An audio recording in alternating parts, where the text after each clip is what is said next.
ICC world cup 2023 में बुरी तरह नाकामी के बाद बिलाखिर पाकिस्तान क्रिकेट बोर्ड ने फैसला किया है कि तमाम गैर मुल्की कोचेस को फारिग किया जाएगा। मॉर्ने मोरकल पहले ही आज खुद इस्तीफ़ा दे के जा चुके हैं। उनका कॉन्ट्रैक्ट भी सिर्फ 6 माह का था। उन्होंने पाकिस्तान की बॉलिंग लाइन की धज्जियाँ उड़ाईं। जिस तरह पाकिस्तान के बॉलर्स की कारकर्दगी उनके दौर में ख़राब हुई, शायद ही कभी हुई हो। लेकिन अब जो बाकी कोचेज़ हैं, चाहे ब्रेट ब्रन हैं जो कि हेड कोच हैं, या बैटिंग कोच हैं, या डायरेक्टर हैं मिकी आर्थर, ये कल मीटिंग करने जा रहे हैं ज़का अशरफ से, जिनके बारे में ये कहा जा रहा है कि अब इनकी छुट्टी करने का प्लान किया गया है। और उसके साथ साथ पाकिस्तान के जो मुल्की कोच हैं, मकामी कोचेस हैं, उनको पाकिस्तान टीम के साथ मुंसलिक किया जाएगा। इसके हवाले से आज यूनिस खान भी अहम मुलाकात कर रहे हैं ज़का अशरफ से। तो यहाँ सवाल ये पैदा होता है कि क्या ज़का अशरफ जो फ़ैसले करेंगे, पहली बात तो ये है कि इन्हें मैनेजमेंट कमेटी की जानिब से जो इतलात हैं कि इनके पास इख्तियार ही नहीं है कि किसी की तकर्री कर सकें। लेकिन सवाल ये है कि फिर ये किस बुनियाद पर ये ऐलानात कर रहे हैं, किस बुनियाद पर मीटिंग्स कर रहे हैं। इनका काम सिर्फ रोज़मर्रा के मामला देखने हैं और इलेक्शन तक सिर्फ मामला देखने हैं, यहाँ ना कि चेंजेस करनी है। लेकिन उनकी जानिब से कुछ प्लान मुख्तलिफ दिखाई दे रहा है। और उसके साथ साथ अब कप्तान के हवाले से भी बड़ी बातें सामने आ रही हैं कि अब कप्तान किसको बनाया जाएगा। हर कोई अपनी राय का इजहार कर रहा है। कपिल देव जो कि भारत के लिए पहला वर्ल्ड कप जीतने वाले कप्तान थे, उनकी जानिब से बाबर आजम के हक़ में बड़ा बयान आया है। वो तो कह रहे हैं कि ये वही बाबर आजम है जिसने पाकिस्तान को आलमी नंबर 1 वनडे टीम बनाया था, जो कि इससे पहले तारीख़ में कभी नहीं बनी थी। आज सब उसको बुरा भला कह रहे हैं। तो क्रिकेट में ऐसा होता रहता है। आम जो इंसान है वो तो यही सोचेगा कि बाबर आजम को टीम ही से ड्रॉप कर दो। लेकिन जो माहिरीन हैं, जो क्रिकेट को समझते हैं, वो कभी ऐसा नहीं कर सकते। लेकिन इसके साथ साथ ये भी है कि ये बातें भी सामने आ रही हैं कि कप्तान चेंजिंग्स करने के हवाले से जो प्रेशर बढ़ता जा रहा है, वो ये इस बुनियाद पर होगा कि पाकिस्तान की जो नई कोचेस की एक रजीम चेंज होती है। फ़र्ज़ करें कि जो कोचेस आते हैं उनका माइंडसेट क्या है, क्या वो चाहते क्या हैं। अगर मेरी निगाह में देखा जाए तो बाबर आजम को कम से कम टेस्ट फार्मेट में और T20 फार्मेट में फ़िलहाल रखा जाए, जिनका रिकॉर्ड अच्छा है।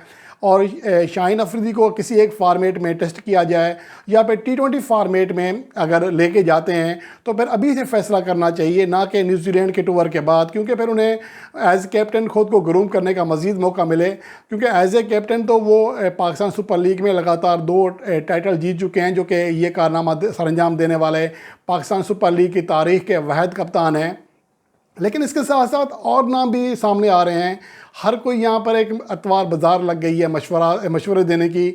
यहाँ पर तो मोहम्मद आसिफ जो कि पाकिस्तान के साबिक फास्ट बॉलर हैं, करप्शन में लथड़े हुए हैं, तो उनकी जानिब से ये कहा गया है कि अब्दुल्ला शफीक को पाकिस्तान टीम का वनडे कप्तान बनाया जाए।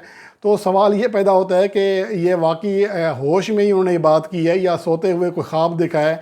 तो इस तरह की अब्दुल्ला शफीक जो कि भी उनकी पाकिस्तान की वनडे टीम में जगह ही पक्की नहीं हुई है, उनका फर्स्ट क्लास रिकॉर्ड देख लें या उनका लिस्ट ए मैचेस देख लें, उनका भी क्या परफॉर्मेंस किया है।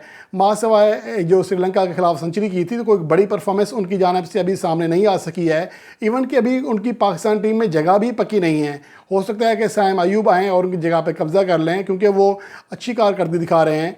तो उनकी जानिब से ये बड़े हैरान कौन चीज़ें सामने आ रही हैं। समझ नहीं आता कि ये साबिक जो क्रिकेटर्स हैं, इनको दर हकीकत हो क्या गया है। इनको असल में जब टीवी पे बोलना पड़ता है या मीडिया पे या यूट्यूब चैनल पे बोलना पड़ता है, ये इनका चूँकि होमवर्क नहीं होता। ये खिलाड़ी अच्छे रहे होते हैं, प्रैक्टिस अच्छी की होती है, अच्छी गेंद करा सकते हैं, फील्डिंग अच्छी कर सकते हैं, अच्छा कैच पकड़ सकते हैं, लेकिन शायद ये अच्छा तजिया नहीं कर सकते। लेकिन जब इनके सामने माइक आता है तो फिर वही मिसाल आती है कि जब बंदर के हाथ में डबकी आती है तो फिर उसको बजाना तो होता है।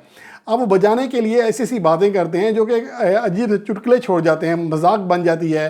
क्या वाकई कोई संजीदा इंसान इस मौके पर कह सकता है कि अब्दुल्ला शफीक को पाकिस्तान टीम का कप्तान बनाया जाए? और उसके अलावा मोहम्मद आमिर, जिनकी बड़ी फ़ैन फॉलोइंग है, लोग समझते हैं कि क्रिकेट को ये बहुत ज़्यादा समझते हैं, उनके बारे में है कि उन्होंने जो 3 नाम तजवीज़ किए हैं कप्तानी के लिए, उनके ज़रा नाम सुन लें। एक तो इमाद वसीम है। चलें, इमाद वसीम का पाकिस्तान सुपर लीग में एक रिकॉर्ड है, काफ़ी ठीक है। उनका ओवरऑल रिकॉर्ड अच्छा नहीं है, 45% उनकी कामयाबी है, जो कि मोहम्मद हफीज़, बाबर आजम, दीगर और बहुत सारे ऐसे खिलाड़ी हैं जिनसे कम है। लेकिन चलें, एक तजर्बा तो है उनके पास। लेकिन उनके साथ साथ जो उन्होंने 2 नाम दिए हैं वो इंतहाई हैरान कौन है। एक नाम दिया है वनडे टीम की कप्तानी के लिए साइम अयूब का। वो साइम अयूब जिसने अभी पाकिस्तान के लिए उनकी परफॉर्मेंस है क्या? ابھی وہ پاکستان کے لیے کھیلے ہی نہیں ہے، ون ڈے فارمیٹ کا ایک میچ نہیں کھیلے اور انہیں کپتان بنانے کا کہہ رہے ہیں، اور T20 فارمیٹ میں وہ پاکستان کے لیے 8 میچز کھیلے ہیں، 150 نہیں ہے، 17 کی ایوریج ہے، 123 کا اسٹرائک ریٹ ہے۔ ڈومیسٹک میچز میں یا پاکستان سپر لیگ میں کھیلنا الگ بات ہے، انٹرنیشنل میچ میں کھیلنا الگ بات ہے۔ سیم ایوب کو ابھی پالش کرنا چاہیے، ابھی انہیں پاکستان ٹیم میں کھلا کر انہیں اعتماد دینا چاہیے، وہ خود کو انٹرنیشنل کرکٹ میں ڈھال سکے۔ لیکن عامر کہہ رہے ہیں کہ انہیں کپتان بنا دیا جائے، وہ بھی پاکستان کی ون ڈے ٹیم کا، اس کا ایک انٹرنیشنل میچ اس فارمیٹ کا ابھی تک نہیں کھیلے۔ تو یہ عالم ہے ہمارے کوچز سابق کھلاڑیوں کا، جو ٹی وی پر جب انہیں موقع ملتا ہے تو اس طرح کے ان کے تجزیے ہوتے ہیں۔ اس کے ساتھ ساتھ جو انہوں نے تیسرا نام دیا ہے وہ بھی کوئی کم حیران کرنے والا نہیں ہے، وہ ہے شان مسعود۔ شان مسعود ہی کو کپتان بنانے کے لیے گیم چینج کی گئی تھی نجم سیٹھی کے دور میں، لیکن شان مسعود کو پہلے پرفارم کرنے دیں، پہلے اس کے اوپر کیوں پریشر ڈال رہے ہیں؟ ان کو ٹیم ملے ہیں، ان سے پرفارمنس دیکھیں، اگر وہ پرفارم ہی نہیں کر رہا تو کس طرح آپ اس کو کپتانی دے سکتے ہیں؟ یہ بڑے عجیب سے خیالات، عجیب سے مشورے سامنے آ رہے ہیں جو کہ بہت زیادہ حیران کن ہیں۔ اگر میں یہاں پر صرف سیم ایوب کی بات کر لوں، سیم ایوب گو کہ ابھی پاکستان ون ڈے کپ میں ایک بڑی اننگز کھیل چکے ہیں، 179 رنز کی، ٹاپ اسکورر بھی بنے تھے، لیکن باقی میچز دیکھ لیں، جیسے کہ میں اسکرین پر دکھا سکتا ہوں آپ کو کہ پاکستان ون ڈے کپ کے پہلے میچ میں وہ پشاور کے خلاف 0 پر آؤٹ ہوئے، اگلے میچ میں فاٹا کے خلاف 25 رنز بنا سکے، اس کے بعد فیصل آباد کے خلاف 36 رنز بنا سکے، پھر لاہور وائٹس کے خلاف 28 رنز بنا سکے، البتہ راولپنڈی میں راولپنڈی کے خلاف 179 رنز کی اننگز کھیلی، اس کے بعد لاہور بلیوز کے خلاف وہ 23 رنز بنا سکے ہیں۔ تو اس سے اندازہ لگا سکتے ہیں کہ صرف ایک بار وہ سنچری کے علاوہ صرف 30 رنز کی حد پار کر سکے ہیں، اور سنچری کے علاوہ وہ ایک بار بھی 40+ رنز کی اننگز نہیں کھیل سکے ہیں اس پاکستان کپ میں، جس کے جو بولرز ہیں ان کا معیار آپ کے سامنے ہے، پاکستان کی ڈومیسٹک کرکٹ کا جو معیار ہے وہ آپ کے سامنے ہے۔ لیکن اس کے باوجود اگر یہ کہا جائے کہ سیم ایوب کو پاکستان کا ون ڈے کپتان بنایا جائے تو یہ پھر ایک بڑے مذاق سے کم نہیں ہے۔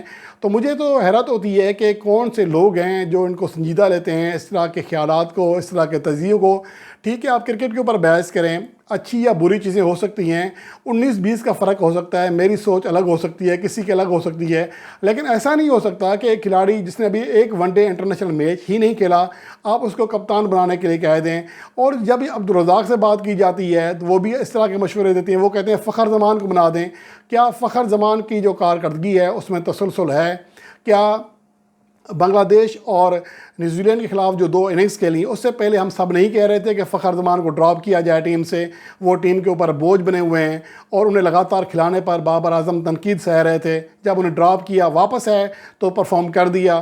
تو اب ان کی کارکردگی ابھی کا مسئلہ نہیں ہے، فخر زمان سے کارکردگی لینے والا ایک اچھا کپتان ہونا چاہیے، وہ باصلاحیت ہیں، وہ ون ڈے فارمیٹ میں آپ کے کام آ سکتے ہیں، وہ T20 پلیئر نہیں ہیں۔ آپ ان سے صرف یہ کریں کہ پہلے 5-6 اوور انہیں سیٹ کرنے کا موقع دیں، کریز پر جب سیٹ ہو جاتے ہیں تو وہ بڑی اننگز کھیلتے ہیں۔ یہ اس طرح کی صلاحیت پاکستان کی موجودہ بیٹنگ لائن میں نہیں ہے کسی اور بلے باز میں۔ اس کے ساتھ ضروری ہے کہ محمد حارث یا سیم ایوب یا شرجیل خان جیسا اوپنر ان کے ساتھ ہو جو کہ اسٹرائک ریٹ نکالے اور شروع میں پریشر نہ ہو فخر زمان کے اوپر، وہ سنگل ڈبل لے کر خود کو سیٹ کریں اور جب سیٹ ہو جائیں پھر وہ ماریں، کیونکہ سیٹ ہو جانے کے بعد جب فخر زمان مارتے ہیں تو پھر مار کے دکھاتے بھی ہیں۔ لیکن اگر آپ ان سے یہ کہیں کہ دوسرے تیسرے اوور میں ہارڈ ہٹنگ شروع کر دیں تو یہ ان سے نہیں ہوتا۔ اور آپ ان کا ریکارڈ اٹھا کے دیکھ لیں، جو بڑی اننگز کھیلی ہیں اس میں وہ پہلے سلو کھیلے ہیں، ٹائم لیا ہے، ٹائم لینے کے بعد جب وکٹ پر سیٹ ہو جاتے ہیں تو پھر ان کی گیندیں باؤنڈری لائن کے باہر گرتی ہیں۔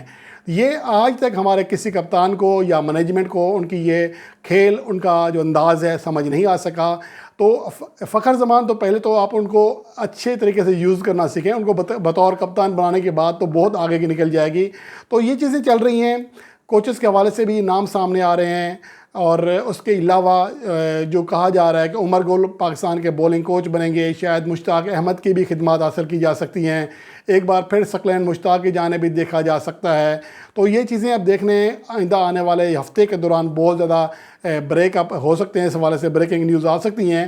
لیکن اب یہ 90% اس بات کا اب یقین ہے کہ دورہ آسٹریلیا سے پہلے ہی پاکستان کے کوچنگ اسٹاف کو چینج کیا جائے گا اور ہو سکتا ہے کہ کپتان بھی تبدیل کر دیا جائے۔